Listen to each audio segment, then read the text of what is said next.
वो शख्स दीवार पर लगी रईसा की तस्वीर के सामने अब पिछले 15 मिनट से खड़ा था, पल के झपकाए बगैर टिटकी लगाए इस लड़की का चेहरा देखते हुए, चेहरे में कोई शबात तलाश करते हुए, सालार सिकंदर के शजरा में दबे आतिश फिशा की शुरुआत ढूंढते हुए। अगर वो उस शख्स को निशाना बना सकता था तो उसी जगह से बना सकता था। वो होठ काटते हुए कुछ बड़बड़ा भी रहा था, खुद कलामी, एक स्कैंडल का ताना बाना तैयार करने के लिए एक के बाद एक मक्र फरेब का जाल, वजूहात हकाइक को मख्फी करने। वे गहरा सांस लेकर अपने अकब में बैठे लोगों को कुछ हिदायत देने के लिए मुड़ा था। CIA हेडक्वार्टर्स के इस कमरे की दीवारों पर लगे बोर्ड्स छोटे बड़े नोट्स, चार्ट्स, फोटोग्राफ्स और एड्रेसेस की चिट्ठियों से भरे हुए थे। कमरे में मौजूद 4 आदमियों में से 3 उस वक्त भी कंप्यूटर पर मुख्तलिफ डेटा खंगालने में मसरूफ थे। एक काम वो पिछले 1.5 माह से कर रहे थे। उस कमरे में जगह जगह बड़े बड़े डिब्बे पड़े थे जो मुख्तलिफ फाइल्स, टेप्स, मैगजीन्स और न्यूज़पेपर्स के तराशों और दूसरे रिकॉर्ड से भरे हुए थे। कमरे में मौजूद रिकॉर्ड कैबिनेट्स पहले ही भरी हुई थी। कमरे में मौजूद तमाम डेटा उन कंप्यूटर्स की हार्ड डिस्क में भी महफूज था। कमरे में मौजूद वो आदमी पहले 1.5 माह से सालार सिकंदर के बारे में ऑनलाइन आने वाले तमाम रिकॉर्ड और मालूमात इकट्ठी करते रहे थे। कमरे में मौजूद तीसरा शख्स सालार उसकी फैमिली के हर फर्द के ईमेल्स का रिकॉर्ड खंगालता रहा था। चौथा शख्स उसकी फैमिली और माली मालूमात को चेक करता रहा था। उस सारी जद्दोजहद का नतीजा उन तस्वीर और शजरे नज्म की सूरत में उन बोर्ड्स पर मौजूद था। वो 4 लोग दावा कर सकते थे कि सालार उसकी फैमिली की पूरी जिंदगी का रिकॉर्ड अगर खुदा के पास मौजूद था तो उसकी कॉपी उस कमरे में भी थी। सालार की जिंदगी के बारे में कोई ऐसी चीज नहीं थी जो उनके इल्म में नहीं थी या जिसके बारे में वो सबूत नहीं दे सकते थे। CIA के स्टिंग ऑपरेशन से लेकर उसकी टीनेज की गर्लफ्रेंड्स तक और उसके मामला से लेकर उसकी औलाद की पर्सनल और प्राइवेट लाइफ तक उनके पास हर चीज की तफसीलात थी। लेकिन सारा मसला ये था कि 1.5-2 माह की उस मेहनत तक पूरी दुनिया से इकट्ठे की हुई इस डेटा में से वो ऐसी कोई चीज नहीं निकाल सके थे जिससे उसकी किरदार कशी करती। वो टीम जो 15 साल से इस तरह के मकासद पर काम करती रही थी, ये पहली बार था कि इतनी सरतोड़ मेहनत के बावजूद उस शख्स और उसके घराने के किसी शख्स के हवाले से किसी किस्म का स्कैंडल निकाल नहीं पाई थी। 200 पॉइंट्स की जो चेकलिस्ट उन्हें दी गई थी वो 200 क्लासेस से भरी हुई थी और उनकी जिंदगी में पहली बार हो रहा था। उन्होंने ऐसा साफ रिकॉर्ड किसी का नहीं देखा था। किसी हद तक वो सताइश के जज्बात रखने के बावजूद एक आखिरी कोशिश कर रहे थे, एक आखिरी कोशिश। कमरे के एक बोर्ड से दूसरे और दूसरे से तीसरे बोर्ड तक जाते जाते वो आदमी सालार की फैमिली ट्री की उस तस्वीर पर रुका था। उस तस्वीर के आगे कुछ और तस्वीरें थी और उनके साथ कुछ बुलेट पॉइंट्स। एकदम जैसे उसे बिजली का झटका लगा था। उसने उस लड़की की तस्वीर के नीचे उसकी तारीख पैदाइश देखी, फिर मुड़कर कंप्यूटर के सामने बैठे हुए आदमी को साल बताते हुए कहा, देखो इस साल इन डेट्स पर एक कहाँ थी। कंप्यूटर पर बैठे हुए आदमी ने चंद मिनटों के बाद स्क्रीन पर नमोदार होने वाली तहरीर पढ़ते हुए कहा, पाकिस्तान। सवाल करने वाले आदमी के होठों पर बेख्तियार मुस्कुराहट आई थी। कब से कब तक? उस आदमी ने अगला सवाल किया। कंप्यूटर के सामने बैठे हुए शख्स ने कीबोर्ड पर उंगलियों को हरकत देते हुए स्क्रीन पर देखते हुए उसे तारीखें बताई। आखिरकार हमें कुछ मिल ही गया। उस आदमी ने भी एक सीटी बजाते हुए कहा, उन्हें जहाज डुबोने के लिए तारपेडो मिल गया था। ये 15 मिनट पहले की रौदात थी। 15 मिनट बाद वो अब जानता था कि उसे उस आतिश फिशा का मुंह खोलने के लिए क्या करना था। उसने अपने दोनों हाथों को मुट्ठियों की तरह भींच कर खोला, 1 बार, 2 बार, 3 बार, फिर अपनी आंखों को उंगलियों की पोरों से मसला, कुर्सी की पुष्टि से टेक लगाए, अपनी लंबी टांगों को स्टडी टेबल के नीचे रखे फुट होल्डर पर सीधा करते हुए वो जिसे काम करने के लिए एक बार फिर ताजा दम हो गया था। पिछले 4 घंटे से मुसलसल उस लैपटॉप पर काम करते रहने के बावजूद जो सब भी उसके सामने खुला हुआ था और जिस पर चमकती घड़ी उस वक्त स्विट्जरलैंड में रात के 2:34 हो जाने का ऐलान कर रही थी। और डेवस में वर्ल्ड इकोनॉमिक फोरम का कीनोट स्पीकर था जिसकी तकरीर कुल दुनिया के हर बड़े चैनल और अखबार की हेडलाइंस बनने वाली थी। 3:40 पर उसने बिलाखिर अपना काम खत्म किया। लैपटॉप को बंद करके वो स्टडी टेबल से उठ खड़ा हुआ था। वो मौसमी सरमा था और डेवस में सूरज तुलू होने में अभी वक्त था। इतना वक्त के वो चंद घंटे के लिए सो जाता और चंद घंटों की नींद उसके लिए काफी थी। नमाज के लिए दोबारा जागने से पहले वो उसकी जिंदगी का मामूल था और अब इतने सालों से था कि उसे मामूल से ज्यादा आदत लगने लगा था।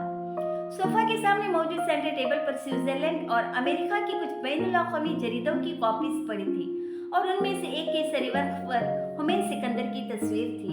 यंग ग्लोबल लीडर्स 500 की फहरिस्त में पहले नंबर पर पुरजमान अपनी मखसूस शरारती मुस्कुराहट और चमकती हुई आंखों के साथ कैमरा की आंखों में आंखें डालकर देखते हुए एक लम्हा के लिए सालार को यूं लगा था जैसे वो उसकी आंखों में आंखें डालकर देख रहा था, उसी एतिमाद, दिलेर और वक़ार के साथ जो उसका खासा था। सालार सिकंदर के होठों पर मुस्कुराहट लहराई। उसने झुककर वो मैगजीन उठाया था। वर्ल्ड इकोनॉमिक फॉर्म में पहली बार आ रहा था और दुनिया के उस प्रेस्टिजियस फॉर्म का जैसे नया पोस्टर बॉय था। वहां पड़ा कोई मैगजीन ऐसा नहीं था जिसमें उसने हुमैन सिकंदर और उसकी कंपनी के हवाले से कुछ न पढ़ा हो।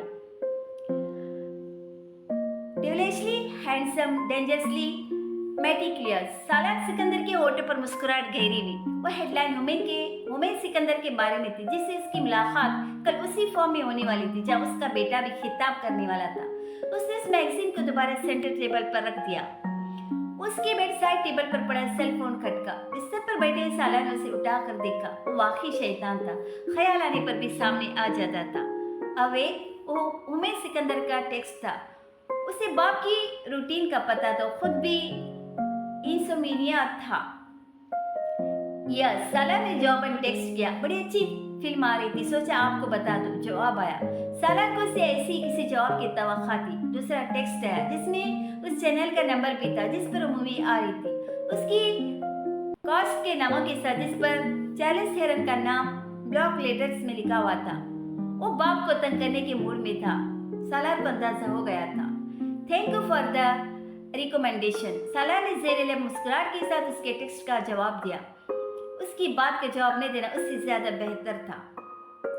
I am seriously thinking of getting married. अगला जुमला बेसरोपेर के था। सालार सिकंदर गहरा सांस लेकर रह गया। वो वर्ल्ड इकोनॉमिक फॉर्म का यंग स्टार स्पीकर था जो अपनी तकरीर से एक रात पहले बाप से रात के उस वक्त उस रात की बेतकी बातें कर रहा था। What an idea! Trend it on TAI। उसने उसे जवाब में टेक्स्ट किया और फिर गुड नाइट का मैसेज।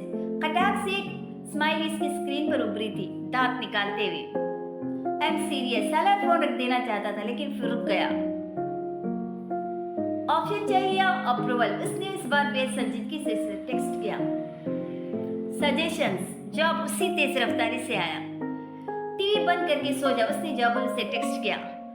बाबा, मैं सिर्फ ये सोच रहा कि रईसा रिनाय की शादी किए बगैर मेरी शादी करना मुनासिब नहीं, खास तौर पर जब जिब्रेल की शादी का फिलहाल कोई इम्कान नहीं। उसके इस जुमले पर अब बिलाखिर खटका था। उसकी बातें इतनी बेसरोपा नहीं थी जितना उन्हें समझ रहा था। रात के उस पहरों फिल्म से अपनी शादी और अपनी शादी से इनाया रईसा की शादी का जिक्र लेकर बैठा था तो कोई मसला था, और मसला कहाँ था, इस सालार को ढूंढना था। तो उसने अगले टेक्स्ट में जैसे कुछ और उगलवाने के लिए दाना डाला। जवाब खासी देर बाद आया। यानी वो अब सोच कर टेक्स्ट कर रहा था। वो दोनों बाप बेटा जैसे शतरंज की एक बसात बिछाकर बैठ गए थे। तो बस फिर हमें इनाया रईसा के हवाले से कुछ सोचना चाहिए। जवाब सोच समझ कर आया था लेकिन मैं बहम था। रईसा के बारे में, इनाया के बारे में सालार ने पूरे खुले अल्फाज में उससे पूछा। हुमैन को शायद बाप के इस बेदर्द सवाल की तवक्का नहीं थी। वो इमामा नहीं थी जिसको घुमा फिरा लेता था। वो सालार सिकंदर था जो उसी की तरह लम्हों में बात की जड़ तक पहुंच जाता था। रईसा के बारे में बिलाखिर उसे हथियार डालते हुए कहना पड़ा। सालार के लिए जवाब गैर मुतवक्का नहीं था लेकिन हैरान उसकी टाइमिंग पर हुआ था। तुम खुद रईसा के लिए बात कर रहे हो या रईसा ने तुम्हें बात करने के लिए कहा है? सालार का अगला टेक्स्ट पहले से भी डायरेक्ट था। हुमैन का जवाब और भी देर से आया। मैं खुद कर रहा हूँ। सालार को उसके जवाब पर यकीन नहीं आया। रईसा का इनॉल्व है? उसने अगला टेक्स्ट किया। जवाब एक बार फिर देर से आया और एकदम सालार को एहसास हुआ कि टेक्सटिंग दो लोगों के दरमियान ही हो रही थी, तीन लोगों के दरमियान हो रही थी, वो हुमैन और रईसा। वो ताखिर जो हुमैन की तरफ से जवाब आने पर हो रही थी वो इसलिए हो रही थी क्योंकि वो सालार के साथ होने वाली सवाल जवाब रईसा को भी भेज रहा था और फिर उसकी तरफ से आने वाले जवाब उसे फॉरवर्ड कर रहा था। उन दोनों की बचपन की आदत थी एक दूसरे के लिए स्पोक्स पर्सन का रोल अदा करना, और ज्यादातर ये रोल रईसा ही उसके लिए किया करती थी। कोई उसे पसंद करता है, जवाब देर से आता लेकिन उसके डायरेक्ट सवाल के बदला में बेहद डिप्लोमेटिक अंदाज में दिया गया था। ये हुमैन का अंदाज नहीं था, रईसा का अंदाज था। कौन पसंद करता है? हिशाम। साला ने जवाबन बेहद इत्मीनान से टेक्स्ट किया। उसे यकीन था उसके जवाबी सवाल ने दोनों बहन भाई के पैर तल से कुछ लम्हों के लिए जमीन निकाली होगी। उनको ये अंदाजा नहीं हो सकता था कि सालार इतना बाखबर हो सकता था। हस्बे तवक्का एक लंबे वक्फे के बाद एक पूरे मुंह खोले हंसती हुई स्माइली आई थी। गुड शॉट, ये हुमैन का जवाब था। रईसा से कहो आराम से सो जाए। हिशाम के बारे में आमने सामने बैठकर बात होगी। मैं उस वक्त आराम करना चाहता और तुम दोनों मुझे मजीद कोई टेक्स्ट नहीं करोगे। साला ने एक वॉइस मैसेज हुमैन को भेजते हुए फोन रख दिया। वो जानता था उसके बाद वो वाकई भूतों की तरह गायब हो जाएंगे, खास तौर पर रईसा।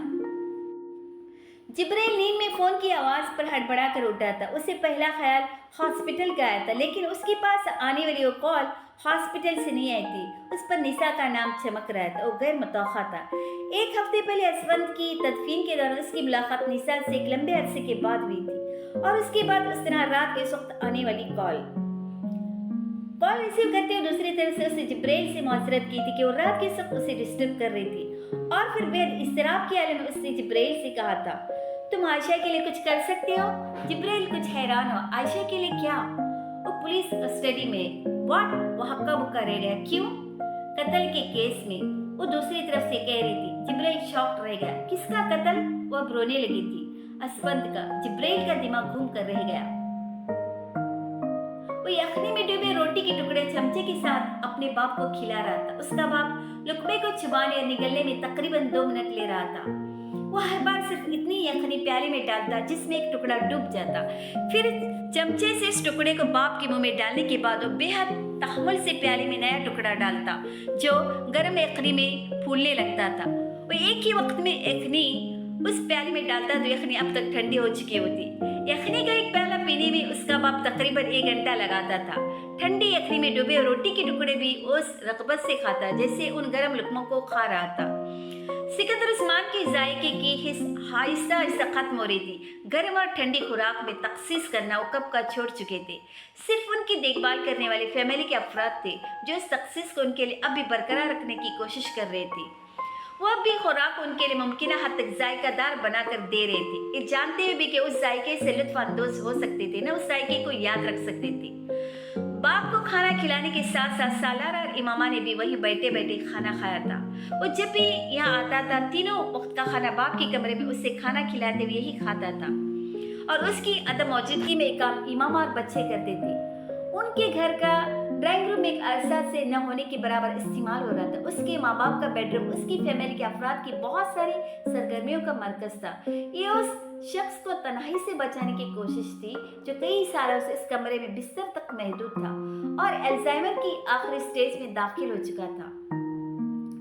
ट्रॉली में पड़ा नैपकिन उठाकर उसने सिकंदर उस्मान के होठों के कोने से निकलने वाली यखनी के कतरे साफ किए जो चंद लम्हे पहले नमोदार हुए थे। उन्होंने खाली आंखों से उसे देखा जिनसे उसे हमेशा देखते थे।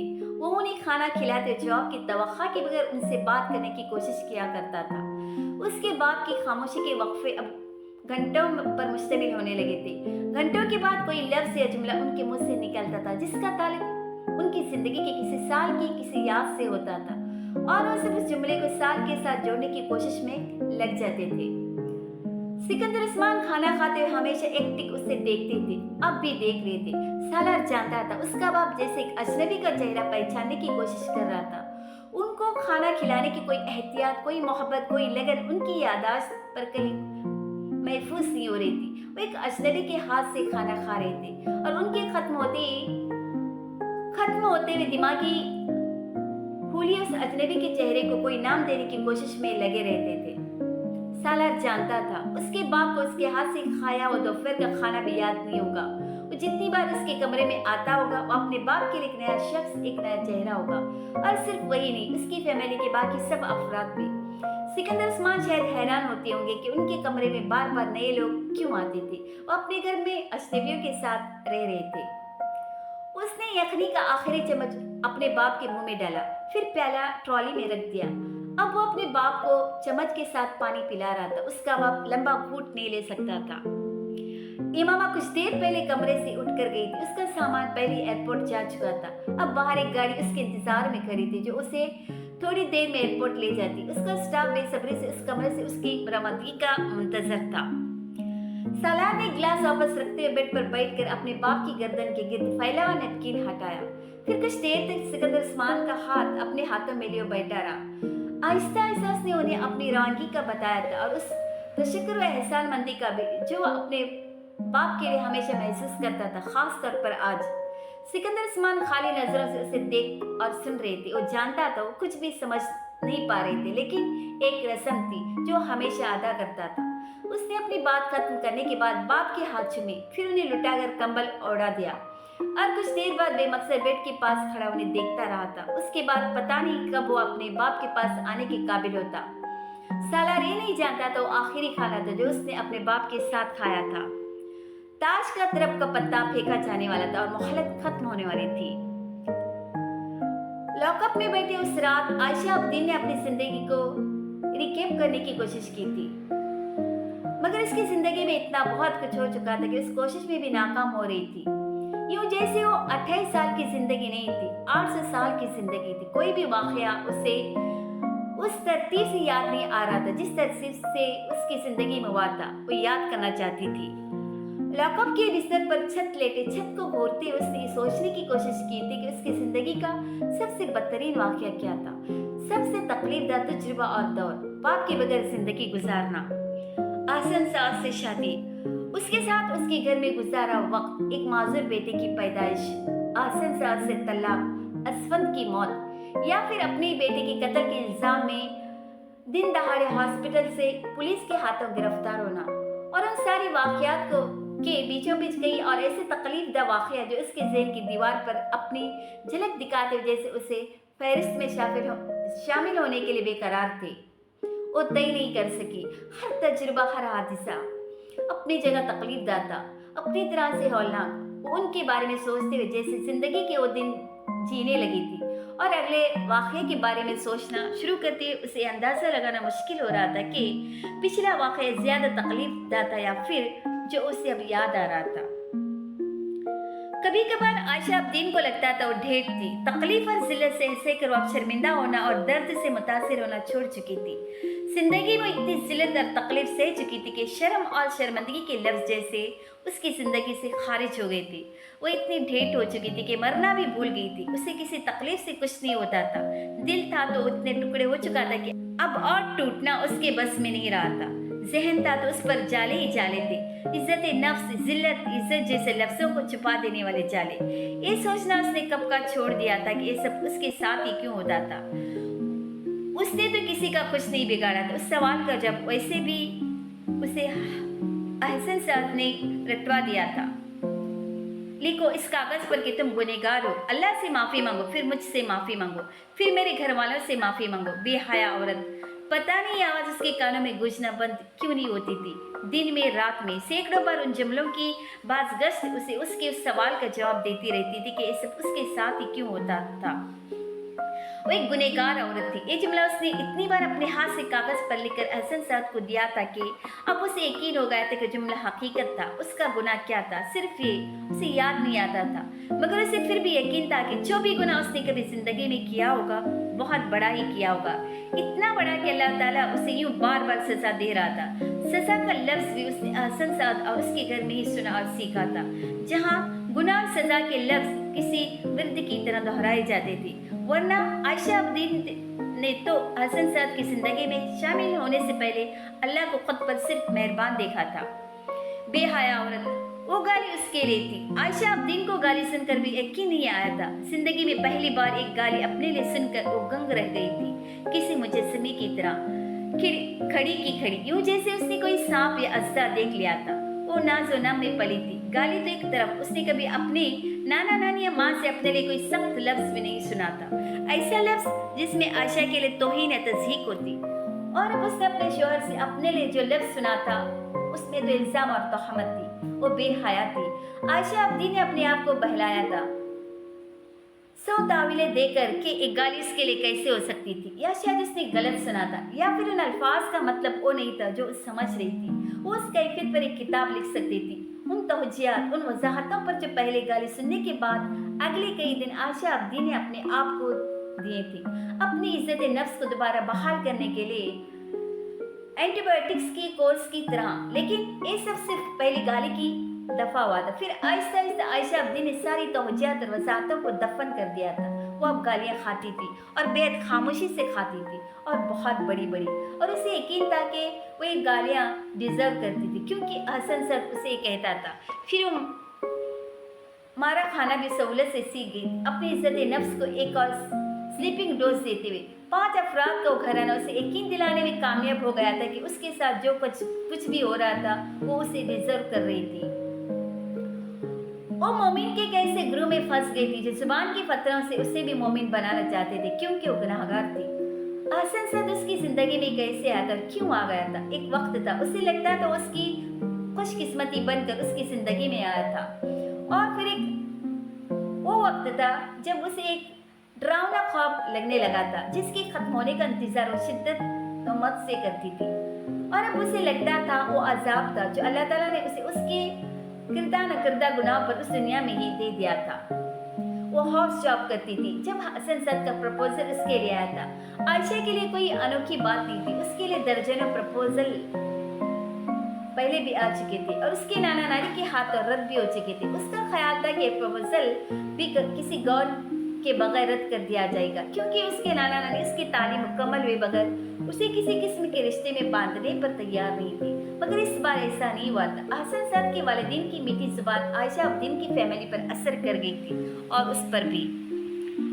हमें सिर्फ एक नेक और अच्छी बच्ची चाहिए अपने बेटे के लिए, बाकी सब कुछ है हमारे पास, किसी चीज की कमी नहीं है। और आपकी बेटी कितनी तारीफें सुनी है हम लोगों ने कि बस हम आपके हाँ झोली फैलाकर आए बगैर नहीं रह सके, एहसन के बाप ने उसके नाना से कहा था। आयशा अब्दीन जो जब पता चला था कि उसकी एक नंद उसके साथ मेडिकल कॉलेज में ही पढ़ती थी, उन दोनों का आपस में बहुत रस्मी सा तारुफ था, मगर उसे हैरत हुई थी कि उस रस्मी तारुफ पर भी उसकी इतनी तारीफें वो लड़की अपनी फैमिली में कर सकती थी, जो कॉलेज में बिल्कुल खामोश और लिए दे रहती थी।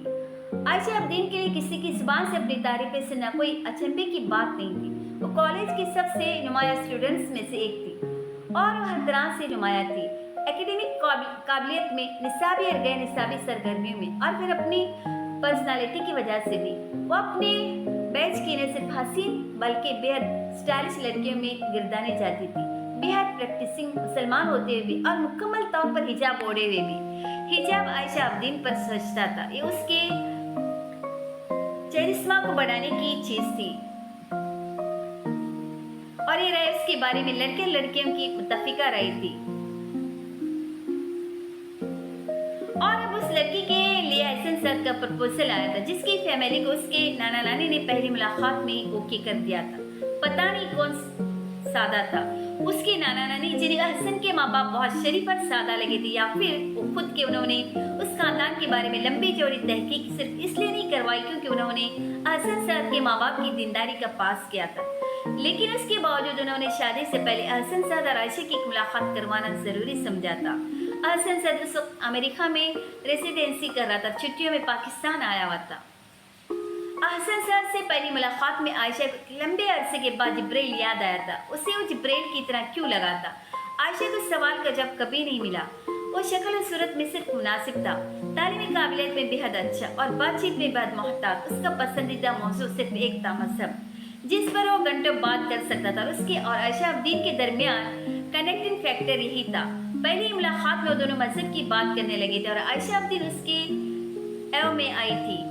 वो हाफिज़ कुरान था और वो उसे बता रहा था कि उसकी जिंदगी में कभी किसी लड़की के साथ दोस्ती नहीं रही। वो आम लड़कों की तरह किसी उल्टी सीधी हरकतों में नहीं पड़ा। वो मजहब के बारे में जामिया मालूमात रखता था और वो मालूमात आयशा से बेहद ज्यादा थी, लेकिन वो एक सादा जिंदगी गुजारना चाहता था और आयशा भी यही चाहती थी। एक अमली मुसलमान घराने के ख्वाब देखते हुए वो हसन सद से मुतासिर हुई थी और उसका ख्याल था वो अपनी उम्र के दूसरे लड़कों से बेहद मैच्योर और मुख्तलिफ था। वो अगर कभी शादी करने का सोचती तो ऐसे ही आदमी से शादी करने का सोचती थी। हसन सद पहली मुलाकात में उसे मुतासिर करने में कामयाब रहा। उसकी फैमिली इसके घर वालों से पहले ही मुतासिर थी। ये सिर्फ नूरैन इलाही थी जिसने हसन की फैमिली पर कुछ एतराज किए थे। उसे वो बेहद कट्टर लगे थे और उसकी उस राय को उसके माँ बाप ने ये कहते हुए रद्द कर दिया था कि वो खुद ज़रूरत से ज़्यादा लिबरल थी, इसलिए उन्हें उस नज़र से देख रही थी। नूरैन शायद कुछ और बहस मुबाहिसा करती अगर उसे ये न महसूस हो जाता कि आयशा अब दिन भी वही चाहती थी जो उसके माँ बाप चाहते थे। नूरैन इलाही ने अपने जहन में उभरने वाले तमाम खदशात को ये कहकर सुला दिया था कि आयशा को अहसन के वालिदैन के पास नहीं रहना था, अमेरिका अहसन के साथ रहना था और अमेरिका का माहौल बड़े बड़ों को मॉडरेट कर देता था। शादी बहुत जल्दी हुई थी और बेहद सादगी से। ये अहसन साहब के वालिदैन का मुतालबा था और आयशा और उसके नाना नानी इस पर बेहद खुश थे। आयशा ऐसे ही शादी चाहती थी और ये उसे अपनी खुशकिस्मती लगी थी कि उसे ऐसी सोच रखने वाला ससुराल मिल गया था। अहसन साहब की फैमिली की तरफ से जहेज के हवाले से कोई मुतालबा नहीं आया था, बल्कि उन्होंने सख्ती से आयशा की नाना नानी को उन रिवायती तकल्लुफ़ात से मना किया था। मगर ये आयशा की फैमिली के लिए इसलिए मुमकिन नहीं था क्योंकि आयशा के लिए उसके नाना नानी बहुत कुछ खरीदते रहते थे और जिस क्लास से वो ताल्लुक़ रखती थी वहाँ जहेज से ज़्यादा मालियत के तोहफ़े दुल्हन के ख़ानदान की तरफ से मौसूल हो जाते थे। और आयशा की शादी की तकरीब में भी ऐसा ही हुआ था। बहुत सादगी से की जाने वाली तकरीब भी शहर के एक बेहतरीन होटल में मुनाक़द हुई थी। अहसन साहब और उसके ख़ानदान को आयशा और उसकी फैमिली की तरफ से दिए जाने वाले तोहफ़े की मालियत बेशक लाखों में थी, मगर उसके बरअक्स शादी पर दिए जाने वाले आयशा के मलबूसात और ज़ेवरात अहसन साहब के ख़ानदानी रखरखाव और माली हिस्से से मुताबिकत नहीं रखते थे, वो सिर्फ मुनासिब थे। आयशा की फैमिली का दिल बुरा हुआ था, लेकिन आयशा ने उन्हें समझा था। उसका ख्याल था उस सादगी से शादी करना चाहते थे और अगर उन्होंने जेवरात और शादी के मलबूसात पर भी बहुत ज़्यादा पैसा खर्च नहीं किया तो भी ये नाखुश होने वाली बात नहीं थी। कम अज़ कम उसका दिल सिर्फ उन छोटी मोटी बातों की वजह से खट्टा नहीं हुआ था। उसका दिल शादी की रात उस वक्त भी खट्टा नहीं हुआ था जब कमरे में आने के बाद उसके करीब बैठकर पहला जुमला अहसन साहब ने अपनी नई नवेली दुल्हन और उसके पर नहीं कहा था, बल्कि उसकी माँ के हवाले से कहा था। तुम्हारी माँ को शर्म नहीं आती इस उम्र में पैसों की तरह स्लीवलेस लिबास पहनकर मर्दों के साथ ठिट्टे लगाती फिर रही है। उसी तरह तुम्हारी बहनें और तुम्हारे खानदान की सारी औरतें पता नहीं आज क्या पहनकर शादी में शिरकत करने पहुंची हुई थी। आयशा का अंदर का सांस अंदर और बाहर का बाहर रह गया था जो उसने अपने कानों से सुना था।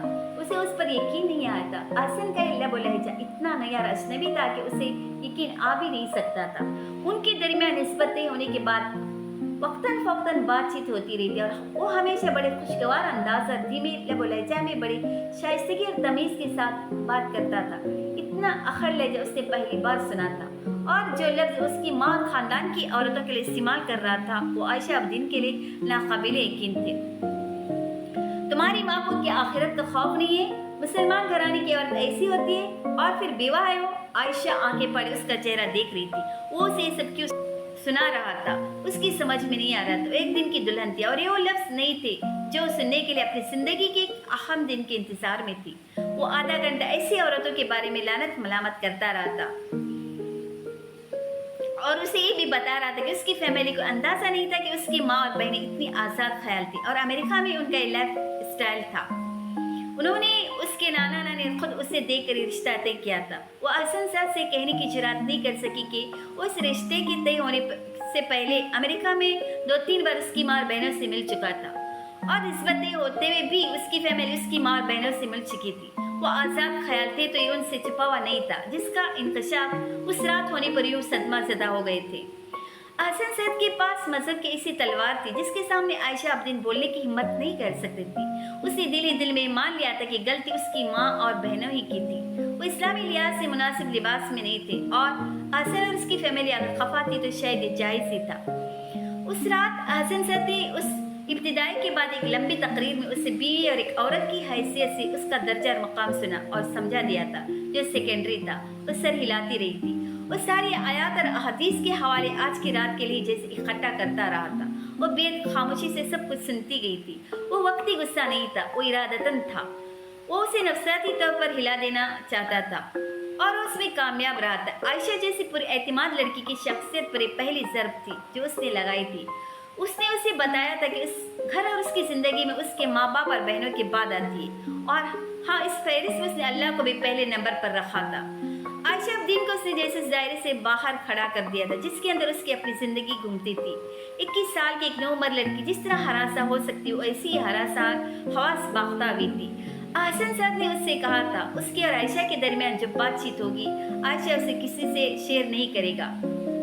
आयशा ने उसकी भी हामी भर ली थी। उसका ख्याल था एक आम वादा था जो हर मर्द बीवी से लेता था, मगर वो एक आम वादा नहीं था। अहसन साहब ने उसके बाद उससे कुरान पाक पर राजदारी का हल्फ लिया था, ये कहते हुए कि वो उसकी बीवी थी और शोहर की तौर पर इस्तेहकाक रखता था कि वो उसे कहे और उसकी इताअत करे। 21 साल की उम्र तक वो आयशा अब्दीन की जिंदगी की सबसे बुरी रात थी, लेकिन उसे अंदाजा नहीं था कि उसके बाद बुरी रातों की गिनती भी भूलने वाली थी। उस रात अहसन साद का गुस्सा और रवैया सिर्फ उसका गुस्सा रवैया नहीं था। अगली सुबह आयशा अब्दीन को उसकी फैमिली भी उसी अंदाज में मिली थी, बेहद सर्द मेरी बेहद अखड़ावा लहजा। उसका एहसास जिनमार बड़ा था और उसने दुआ की थी कि उस रात वलीमा की तकरीब में उसकी माँ और बहनें ऐसी कोई लिबास न पहुंचे जिस पर उसे एक और तूफान का सामना करना पड़े। लेकिन शादी के चंद दिनों के अंदर उसे अंदाजा हो गया था कि उसकी फैमिली की खफकी की वजह से उसकी अपनी फैमिली का आज़ाद ख्याल होना नहीं था। उनकी खफकी की वजह उनकी तवक्कात का पूरा न होना था जो आयशा की फैमिली से लगाए बैठे थे। शादी सादगी से करना, जहेज या कुछ भी न लाने का मतलब कुछ भी न लाना नहीं था। उनको तवक्का थी कि उनके अकलौते और इतनी काबिल बेटी को आयशा की फैमिली कोई बड़ी गाड़ी जरूर देती, आयशा के नाम कोई घर, कोई प्लॉट, कोई बैंक बैलेंस जरूर किया जाता, जैसे उनके खानदान की दूसरी बहुओं के नाम होता था। शादी सादगी से होने का मतलब उनके नजदीक सिर्फ शादी की तकरीबात का सादा होना था। शादी के तीसरे दिन एक गिले शिकवे आयशा से कर लिए गए थे और उस कोशिश के साथ कि उन्हें अपनी फैमिली तक पहुंचाई जो आयशा ने पहुंचा दिए थे। अब शॉक्ड होने की बारी इसकी फैमिली की थी। शादी के 3 दिन बाद पहली बार नूरैन इलाही ने अपनी बेटी को ऑप्शन दिया था कि वो अभी उस रिश्ते के बारे में अच्छी तरह सोच ले। जो लोग तीसरे दिन ऐसे मुतालबे कर सकते वो आगे चलकर उसे और भी परेशान कर सकते थे। आयशा हिम्मत नहीं कर सकी थी। अपने दोस्तों और कजिन्स के टेक्स्ट मैसेजेस और कॉल्स और छेड़छाड़ के दौरान कोई हिम्मत नहीं कर सकी थी कि वो माँ से कह देती कि उसे तलाक चाहिए थी। उसने वही रास्ता चुना था जो उस माशरे में सब चुनते थे, समझौते का और अच्छे वक्त के इंतजार का। उसका ख्याल था ये सब कुछ वक्ती था, ये चंद मुतालबे पूरे होने के बाद सब कुछ बदल जाने वाला था। और फिर एक बार वो हसन के साथ अमेरिका चली जाती तो वो और हसन और तरीके से जिंदगी गुजारती। एहसन की फैमिली की सारी शिकायत खत्म कर दी गई थी। उसे शादी के हफ्ते के बाद एक बड़ी गाड़ी दी गई थी। आयशा के नाम नूरे ने अपना एक प्लॉट ट्रांसफर कर दिया था और आयशा के नाना ने उसको कुछ रकम तोहफे में दी थी जो उसने एहसन के मुतालबे पर उसके अकाउंट में ट्रांसफर कर दी थी। वो उसके बाद दो हफ्तों के लिए हनीमून मनाने बैरून मुल्क चले गए थे। एहसन साहब ने पहली बार उस पर हाथ भी हनीमून के दौरान किसी बात पर बरहम होकर उठाया था। उससे पहले उसने उसे गालियां दी थी। आयशा अब्दीन से बहुत बड़ी गलती हुई थी। अपनी जिंदगी के बारे में आयशा ने जान लिया था उसका शौहर बहुत अच्छा मुसलमान था लेकिन अच्छा इंसान नहीं था और आयशा ने इसका इंतखाब उसके अच्छे मुसलमान होने की वजह से किया था। उस धोखे में जिसने वो उन बहुत सारे अच्छे मुसलमान और इंसानों की वजह से आई थी जो मुनाफिक और दो रुखे नहीं थे। वो 1 महीने के बाद वापस अमेरिका चला गया था, लेकिन 1 महीने में आयशा बदल गई थी। वो एक अजीब और गरीब खानदान में आ गई थी जो बज़ाहिर तालीम याफ्ता रोशन ख्याल थे लेकिन अंदर से बेहद गिटन ज़दा थी और उस गिटन और मुनाफिकत का मंबा अहसन साद का बाप था। उसका अंदाजा उसे बहुत जल्द हो गया था। अहसन सिर्फ अपने बाप की कॉपी बन गया था और उसे अपनी माँ की कॉपी बनाना चाहता था जिसे एक आइडियल मुसलमान औरत समझता था। वो और उसकी बहनें वो आयशा अब्दीन को उनके जैसा बनाना चाहता था और आयशा अब्दीन को बहुत जल्द अंदाजा हो गया था वो आइडियल मुस्लिम औरतें नफ्सियाती मसाइल का शिकार थी। उस घर के माहौल और साद के रवैये और मिजाज की वजह से उसकी नंदों के लिए रिश्तों की तलाश जारी थी, लेकिन आयशा को यकीन था जो मियां अहसन और साद उन दोनों के लिए लेकर बैठे थे उनके लिए रिश्तों की तलाश और भी मुश्किल हो जाती थी। आयशा शादी के 2 महीनों के अंदर अंदर उस माहौल से वहशत ज़दा हो गई थी और उससे पहले कि वो अहसन साथ का लिया वह हाथ तोड़कर अपने नाना नानी से सब कुछ शेयर करती और उन्हें कहती कि उसे उस जहन्नम से निकाले। उसे पता चला था कि वो प्रेग्नेंट थी। वो खबर जो सब उसे खुशकिस्मती लगती उसे अपनी बदकिस्मती लगी थी। आयशा अब्दीन एक बार फिर समझौता करने पर तैयार हो गई। एक बार फिर उस उम्मीद के साथ कि बच्चा उस घर में उसके स्टेटस को बदल देने वाला था और कुछ नहीं तो कम अज कम उसकी और हसन साहब के ताल्लुक को तो ये भी उसकी खुशफहमी थी। वो प्रेगनेंसी उसके लिए एक और फंदा साबित हुआ था। हसन साहब और उसकी फैमिली ने फैसला किया था कि बच्चे की पैदाइश तक पाकिस्तान में ही रहेगी। आयशा ने 9 महीने जितने सब्र और तहम्मुल के साथ गुजारे थे सिर्फ वही जानती थी। वो हाउस जॉब के बाद जॉब करना चाहती थी लेकिन उसके ससुराल वाला और आसिम को पसंद नहीं था, इसलिए आयशा ने उस पर इसरार नहीं किया। उसके ससुराल वालों को आयशा का बार बार अपने नाना नानी के घर जाना और उनका अपने घर आना भी पसंद नहीं था, तो आयशा ने ये बात भी बिना चुचरा के मान ली थी। वो अब किसी सोशल मीडिया फॉर्म पर नहीं थी, क्योंकि आसिम को खुद हर फॉर्म पर होने के बावजूद पसंद नहीं था कि वो वहाँ और उसके कॉन्टेक्ट्स में कोई मर्द हो, चाहे उसका कोई रिश्तेदार या क्लास फेलो क्यों न हो। और आयशा ने अपनी बहनों के एतराज़ात के बावजूद अपनी आईडी खत्म कर दी थी। उसके पास वैसे भी कोई ऐसी बात नहीं थी जिसके अजहर के लिए उसे फेसबुक के किसी अकाउंट की जरूरत पड़ती। हसन साहब की माँ को ये पसंद नहीं था कि अपने कमरे में अकेले बैठे सुबह देर तक सोती रही। आयशा सुबह सवेरे फजर की नमाज पढ़ने के बाद हर हालत में लॉन्च में आ जाती थी। घर में मुलाजिम थे, लेकिन सास ससुर की खिदमत उसकी जिम्मेदारी थी और उसे उस पर भी एतराज नहीं होता था। खाना बनाने की उस जिम्मेदारी जो उससे पहले 3 ख्वातीन में तकसीम थी, अब आयशा की जिम्मेदारी थी। और ये भी वो चीज़ नहीं थी जिससे उसे तकलीफ पहुंची। वो बहुत तेज काम करने की आदत थी और नाना नानी के घर में भी वो बड़े शौक से उनके लिए कभी कभार खाना बनाया करती थी। वो जिम्मेदारियों से नहीं घबराती थी, तजलील से घबराती थी। उस घर के अफराद सताइश और हौसला अफजाई जैसे लफ्जों से नाशना थी। वो तनकीद कर सकते थे, तारीफ नहीं। ये सिर्फ आयशा नहीं थी जिसकी खिदमत गुजारी को सराहने से कासिर थी। वहाँ कोई भी किसी को सराहता नहीं था।